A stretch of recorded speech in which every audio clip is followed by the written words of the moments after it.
पंचशील सिद्धांता नाम, पंचशील सिद्धांत, ये 5 सिद्धांत हैं। इनको आप, ये गौतम बुद्ध ने अपने शिष्यों को उनके जीवन में इन सिद्धांतों को अपनाने के लिए कहा था, जो पंचशील सिद्धांत के नाम से जाने जाते हैं। पंचशील मति शिष्टाचार विषयक सिद्धांत नाम, पंचशील ये शिष्टाचार विषय के सिद्धांत हैं। महात्मा गौतम बुद्ध ने एतानाम यह पंचमपि, यह 5 प्रकार के सिद्धांत पंचशील मिति, पंचशील नाम से स्वशिष्या नाम अपने शिष्यों के लिए, शासित समहा अपने शिष्यों को अपनाने के लिए कहा था। एत एव एवास अधुनापि, ये आज भी, अधुनापि आज भी तथा वैसी स्वीकार किए गए हैं। इन्हीं सिद्धांता नाम, ये सिद्धांत क्रमशः इस प्रकार है। नंबर 1 अहिंसा, हमें हिंसा नहीं करनी चाहिए, दूसरे को सताना नहीं चाहिए। दूसरा सत्यम, सत्य बोलना चाहिए। तीसरा है अस्त्यम, किसी की चोरी नहीं करनी चाहिए। अप्रमाद, अहंकार नहीं करना चाहिए। और 5वां है ब्रह्मचर्य, हमें ब्रह्मचर्य का पालन करना चाहिए, अपनी इंद्रियों को अपने वश में करना चाहिए। 5 प्रकार के सिद्धांत हैं। बुद्ध युगे इमे सिद्धांता नाम, बुद्ध युग में इन सिद्धांतों का विशेष महत्व था। व्यक्तिक जीवनस, व्यक्ति के जीवन के उत्थान के लिए इन सिद्धांतों को प्रयुक्ता आसन, इन सिद्धांतों को स्वीकार किया जाता था, जिससे व्यक्ति आगे बढ़ सके। पर मध्य पराज इमे सिद्धांता नाम, ये सिद्धांत राष्ट्राणाम, राष्ट्र के परस्पर मैत्री सहयोग करणानी, मैत्री सहयोग के कारण भी इन सिद्धांतों की महत्ता अधिक बढ़ गई है।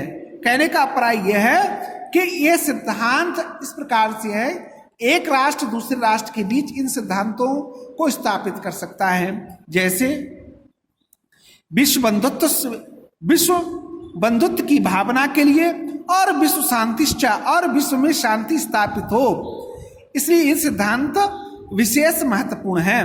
राष्ट्र के नायक श्री जवाहरलाल नेहरू महोदय ने प्रधानमंत्री काल में इन सिद्धांतों को अपनाया और चीन देश के साथ भारत की मैत्री के लिए पंचशील सिद्धांता नाम अधिनिकृत, इन 5 पंचशील सिद्धांतों को स्वीकार किया गया था। एवा भवत, इस प्रकार से स्वीकार किया गया था। ये तो ही उभय अपि, जो दोनों देशों के लिए महत्वपूर्ण है, और दोनों ही देश, उभय माने दोनों ही देश, बौद्ध धर्म में निष्ठावंतो, बौद्ध धर्म में निष्ठा या बौद्ध धर्म में विश्वास रखते हैं।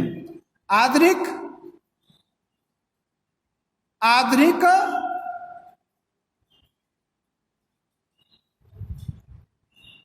जगती, आधुनिक संसार में यह पंचशील सिद्धांत नाम, इन पंचशील सिद्धांतों को नवीन रूप से राजनीतिक स्वरूप में स्वीकार किया गया है और इनकी व्यवस्था की गई है, जो इस प्रकार है। किमापि राष्ट्र, कोई भी राष्ट्र का कस चा अन्य राष्ट्रस आंतरिक विषयसु की दृश्यमपि व्याघात ना करसति, कोई भी राष्ट्र किसी अन्य राष्ट्र के बीच में, दूसरे राष्ट्रों के बीच में उसके आंतरिक विषयों में दखलंदाजी नहीं करेगा। कोई देश कैसे रह रहा है, वहां के नागरिकों को कैसे रखता है, यह किसी दूसरे राष्ट्र को हक नहीं है कि उसके आंतरिक विषय में बात करे। प्रत्येक राष्ट्र परस्पर प्रभुसत्ता, प्रादेशिक अखंडता सम्मान, प्रत्येक राष्ट्र परस्पर राष्ट्र की, उसकी एकता और उसकी अखंडता की रक्षा के लिए वचनबद्ध होगा। प्रत्येक राष्ट्र परस्पर समानता व्यवहार करती।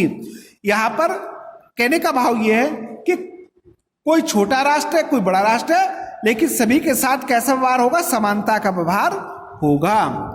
किमापि राष्ट्र परेड़ नाश करते, कोई राष्ट्र किसी दूसरे राष्ट्र पर आक्रमण नहीं करेगा।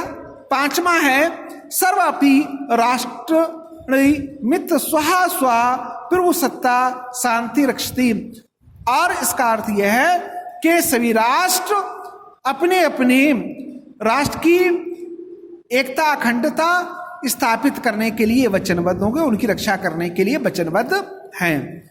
तो इस प्रकार से विश्व यान राष्ट्राणी, विश्व के राष्ट्र विश्व में इन सिद्धांतों के माध्यम से शांति स्थापित की जा सकती है। तान ईमानी नियम अंगीकृता, इन नियमों को स्वीकार करके परस्पर राष्ट्र आपस में मैत्री भाव को और अधिक दृढ़ करेंगे, मजबूत करेंगे। तो ये इसका ये अर्थ हो गया। धन्यवाद। और इसी के साथ आपका यहाँ पर ये संस्कृत का समाप्त हो रहा है। धन्यवाद।